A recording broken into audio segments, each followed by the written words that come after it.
mu Allah kudi daraja mu shugaban kasa bai ta da Bola Ahmed Tinubu waɗi ministry o yetterga ministry livestock anda ko dabbaji ɗon bo hoosi daga ñakuru waɗuɓe jumri daga mboju daga mbe'a daga mbala daga gaduru daga nagge wamde puccu daga yeroba alhamdulillahi Allah hoddiri bo nde mo wari mo waɗay ministre aji ɗon mo wari mo hoosiyam mo hokki ɗum ko min na sai to min kullo amma ba un fulfulde ɗon ɗimma mi gaynako amma gaynaka am na ɗum gargajiya nayi mi sanjiɗi mi warti nayi nasara nagge goo hokkata fendirde 15 sappo gas witano gas ɗiɗi 15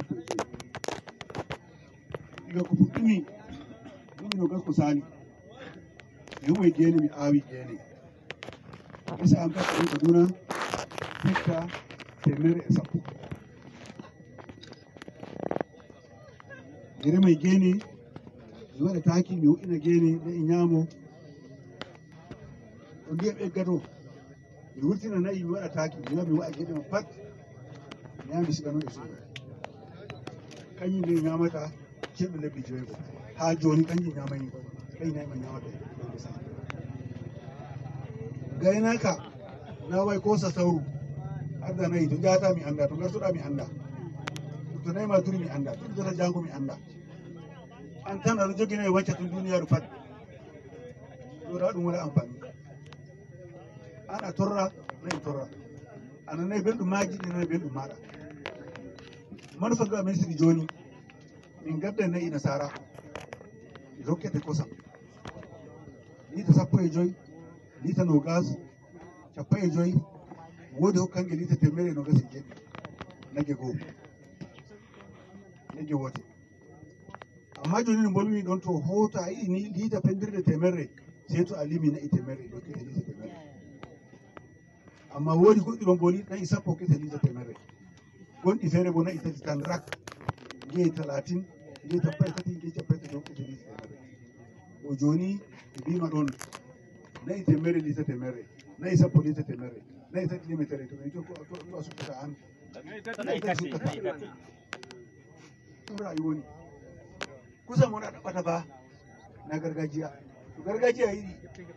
ya jooɗo ɓe erama yeeso wona ɗan cikima noon no indema indiyam jangol indema oori ɗo ɗum gargajiya amma to ɗum waɗi e gaynaka hande mi kaayi ngiye nagge fa mi wona kosam min mi sangeji ngiye nagge fa nge mi wonata ko law joni a heeɓi wiige hidde ko nge wawa nge rima sey to nge waɗi duuɓi 4 woɗɗe feere sey to waɗi duuɓi 5 a ñamnayge a hokkange ndiyam a tufayge lekki amma wala kosam wala ñalaho sey to nge waɗi duuɓi 5 amma ni ɗen komin gaddata joni